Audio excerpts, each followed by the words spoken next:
皆さんこんにちは。リレットロートジンの時々でございます。昨日 CPT ワールドウォリアの第2回大会が終了しまして、結果のご報告と各試合の振り返りをしていきたいと思います。でまずワールドウォリアとは何ぞやということなんですけれども、5回のポイント大会が行われ、順位に応じたポイントを獲得していきます。5大会の合計ポイントが高かったプレイヤーはカプコンカップ出場権獲得となります。そして5大会中の成績の良かった3大会の合計ポイント上位8名はワールドウォリア決勝大会に進出し、その優勝者はカプコンカップ出場権獲得となりますと。2枠あるということですね、日本は。今回もですね、非常に大勢の方にごエントリーいただいて、1731名もの、エントリーがあったとのことです。まあね、第1回大会は2000人オーバーだったということなんですが、まあ第2回もね、かなり大勢の方が参加していたみたいです。そして、私の方はと言いますと、まあ今回は、私、まず大前提として、JP 一本でいかせていただきました。はい。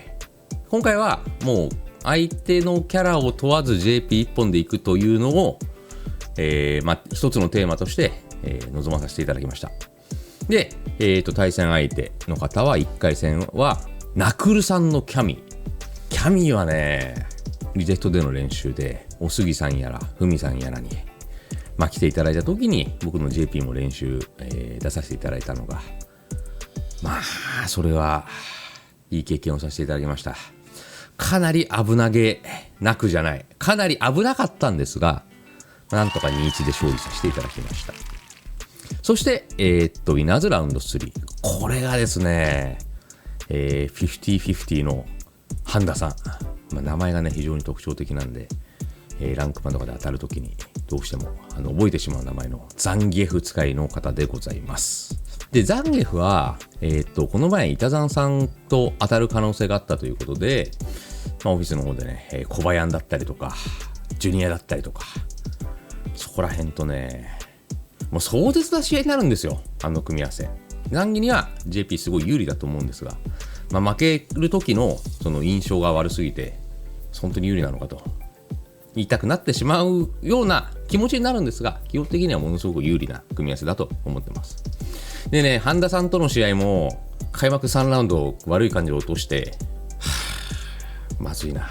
という感じになったんですが、ただ練習でもですね、そういった展開になった後で結構ね、そこから盛り返したりも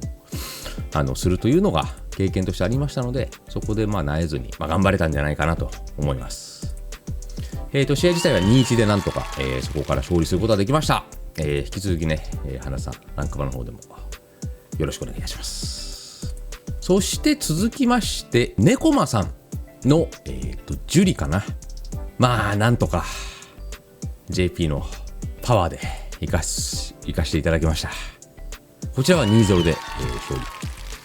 そして、ウィナーズセミファイナルまで進んだところで、こちらバイトリーダーさんのですね、ジュリ。こちらですね、ストリートファイター6稼働初期からかなりね、研鑽を積んでいたジュリの方で、僕もね、剣使ってた頃にスパーリングお願いすることもかなりあったので、手強い相手だなと思いながら、臨まさせていただきましたが、序盤でいい感じの攻めを展開することはできたんですが、そこでね、ちょっとその緊張感が高まった時に、私の JP はね、我慢しなきゃいけないところですぐ洗面器からね、顔を上げちゃうんだよな。ここがね、僕の恐れている事態というか、これが起こってしまうようだと1個の2先3先に絞って出るストリートファイターリーグ、思い入れも多分その分試合が少ないだけに強いと思います。そういう時に自分のね、悪い動きとか我慢のできない動きっていうのが出てしまうんだろうなというのが懸念事項でありまして、これがね、ワールドウォリアー2でも出てしまったので、こう精進しないといけないなと思った感じでございます。で、ルーザーズへ行って当たったのがルルさん、テリー使いの方だったね。これはテリーはね、多分もうちょっと経験を積んだ方が良さそうだなという流れでした。相手のやることなすことにあまりいい回答が出せずに、そのままやられてしまいましたので、これは反省でございます。ルーさん強かったです。ということで、私のワールドウォリアー第2回大会でございますが、結果は129位の0ポイントでフィニッシュでございます。いやー、去年に続き久しぶりの3桁台行ってしまいましたね。精進させていただきます。そして、今回トップ8はリジェクト大悟がですね、大奮闘準優勝おめでとうございます。これはですね、梅さん久しぶりですよね。トップ8にまず残ってくるというのは。でさらに準優勝という、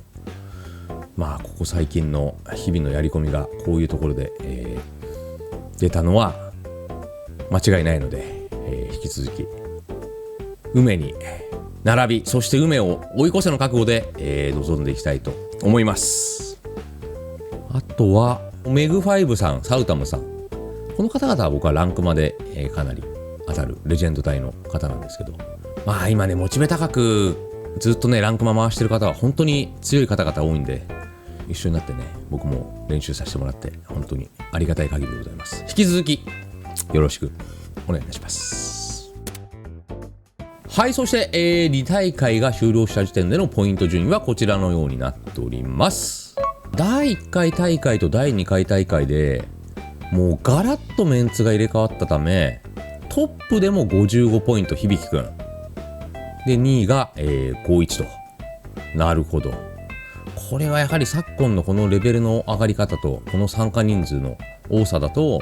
ポイントをゲットし続けることすら難しいのではないかなと思います。まああとね、フードレシャーももちとかは出てないのかな。そこら辺が出てないということも考えると、まあ1大会2大会でうまいこと上位に入って、であとちょいちょい稼げばひょっとしたら100点あれば優勝になるのかもしれないね。まあちょっと今後のね展開次第なんで何とも言えませんが、私の名前ある私は、46位でございます。吉パと並んで3ポイント。まあね、ポイントを稼ぐというのももちろん大切なんですが、僕の場合は、一個一個ね、まあでも今回ね思ったのは、今やる連携とかちょっと難しいことにも手を出し始めていて、ランクマとかでもちょっと泡つかない瞬間があるんですよ、やっぱり。でそれが大会だとより顕著に出てしまうので、練習でできないことっていうのはさすがに大会ではできないものだと思いますので、まあ、日々のねところの精度をもう一回見つめ直しながら練習していこうかなと思います。はい、第3回大会ワールドウォリアーは10月26日となっております。3週間後、まあ3週間ね、経てさらなるパワーアップをしたいと思います。まあ何はともあれ、今回のワールドウォリアーは梅おめでとう、そしてありがとう。そんな感じで、それではまた次回の動画でお会いしましょう。また。